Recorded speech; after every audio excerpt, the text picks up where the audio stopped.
Good morning, everyone. It's great to see all of you here.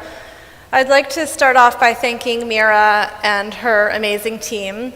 It's an honor for me to be able to call Meera a friend and a colleague, and it's great to be here in Dubai with all of you.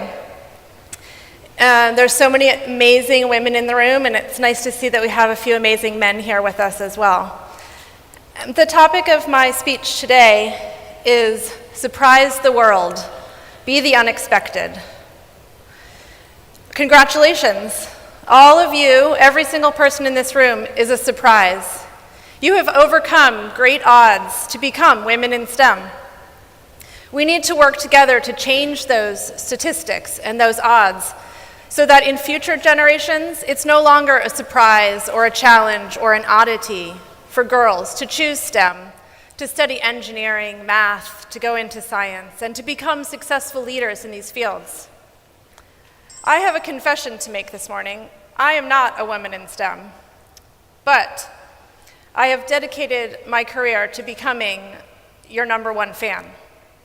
While all of you were studying and learning real skills, math and science, I was busy reading poetry and literature. But as I said, I've evolved and I've learned that STEM is such an important area that I want to do all that I can to support women and the next generation of young girls to become STEM leaders. To me, I think that STEM is the most obvious path to greatness. It's a way that's open to all of you and to the girls that are coming up behind you. It's a way for girls and women to have an influence and importance in their families, in their communities, in their companies. And it's a way that all of you, all of us, can change the world and shape the future. Every one of you has done this already, and you're on this path. You have most likely surprised your family, your friends, and all of those around you. And you can continue to surprise people as you continue to rise, to go further in your fields, to go beyond expectations, and to do the unexpected. This little girl grew up in a small town in the south of my country, the US, in an average family without much opportunity. She talks in interviews today about herself as a young girl, that she was an ugly duckling, that she didn't have very many friends, but she had a dream. Today, this little girl is Taylor Swift, a global phenomenon who I'm sure all of you have heard of and danced to and sang along with. Last year, Taylor Swift made over $60 million. She's the second highest paid female singer in the world, and she has won countless awards. She was a surprise and continues to surprise all of us. Much longer ago in history, this girl was born. Her name is Ada Lovelace, and she was born in 1815 in England to a father who was a famous poet, George Byron. He was quoted as saying that he expected his baby to be a glorious boy. Ada surprised him just by being a girl, and he said he was disappointed. However, she didn't listen to those negative voices. She grew up and followed her dream and became a talented scientist. She worked with a friend, Charles Babbage, on a very early prototype of a computer called the analytical machine, and she is often considered the world's first computer programmer. Malala was born into a family of educators in northwest Pakistan. By the time she was 11, she was not a normal girl. She was already surprising the world. She wrote blogs about her life under the Taliban and the challenges that she faced just in getting her education.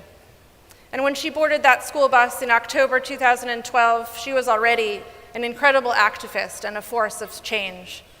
She survived the tragedy that happened to her and went on to become the youngest ever winner of the Nobel Peace Prize. And she continues to inspire me, and I'm sure all of you and people around the world, as she fights for girls' education and rights. Now, these three women are very different. They're diverse, they're from different time periods, different regions, different careers, but they have a few things in common which all of us should keep in mind. One, they defined their dreams and they went for them. 2, they had someone, maybe a friend, a parent, a teacher, who believed in them and cheered them on. And it just takes one person to make you feel like you're worth something and that you can go for it. And 3, all of them used their influence and their success to become positive role models for other women and girls. And in this way, they've had an impact around them, leveraging their success to help others. These girls are not famous, not yet anyway. These are my daughters. Josie is 10, Carolyn is 5. They're sometimes kind of crazy, and they can make me crazy, but I believe in them, and I hope that they believe in themselves. I want them to be great, and I want to be great for them. And I want every one of you and your daughters and your sisters and your cousins and your mothers to be great and to find what's inside of you that inspires you. Maybe that's STEM, maybe it's not, but you all have chosen STEM, and I hope that you'll encourage those women in your lives to think about it too, because it's a path that can take you anywhere, and we want to make that available to more and more women and girls. As I said, I'm not in STEM, but I surround myself with women in STEM.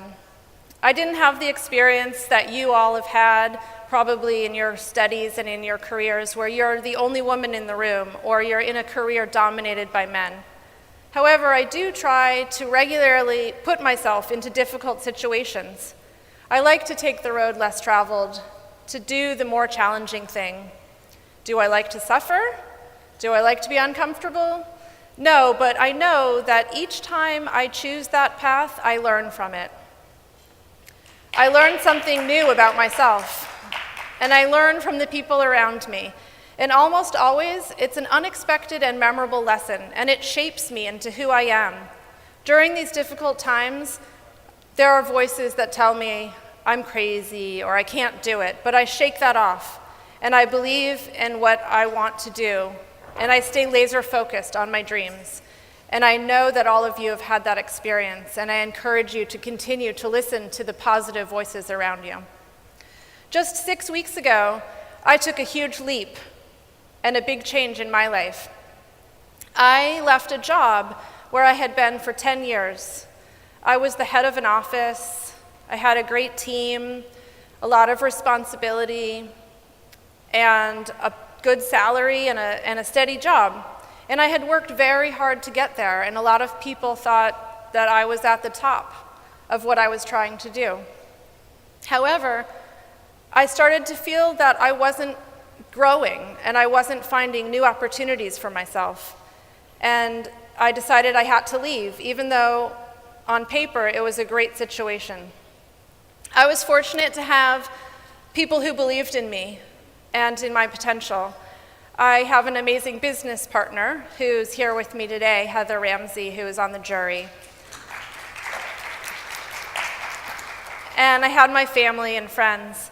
And Heather and I also have this global network of women in STEM around the world. And we could hear them cheering us on from Kigali to Cairo to Kiev and all around the world. And that made it possible to do what we wanted to do. That's what we all need to be for each other, is a global network of support. And I hope that all of us here today can talk and meet and connect over the coffee breaks and over the dinner, so that when we leave here today, we all have new contacts and new supporters, even if we're not together physically, that we know we're not alone in whatever scary situations we take on. And what I've learned in this new experience of starting an organization is that the road to success is paved with failure. This is a phrase that they say a lot in Silicon Valley, where Heather and I come from. And it's true, we have to try and fail and learn from our failures and then keep going. And that's how a lot of innovations are born. And my 5-year-old that I showed you a picture of, Carolyn, she asks me all the time about inventions and who invented things. Last week she asked me who invented gum, who invented zippers, and who invented shoelaces. I didn't know the answer to any of those, so we looked it up, and it was all men. And lots of times when she asks me who invented things, the answer is always a man. And I want so badly to be able to flip that and have her ask me and have the answer be a woman. So I started to research women inventors, and I found quite an impressive list of things that women have invented over the years. The life raft, the medical syringe, residential solar heating, and the fire escape, to name a few.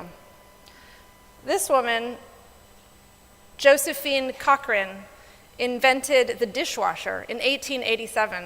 I think we can all thank her for changing our lives. She shocked people because she went to meetings with her invention. She didn't bring her brothers or her father or a husband with her. And back in 1887, she was an oddity, a surprise. But she went out and she sold her invention to hotel owners and eventually started her own factory. All these things that I've listed are examples of women who have invented things that not only created good business opportunity, but helped change the lives of those around her and made their lives better. We need more women like you to not only enter into STEM careers, but to help shape the future of STEM.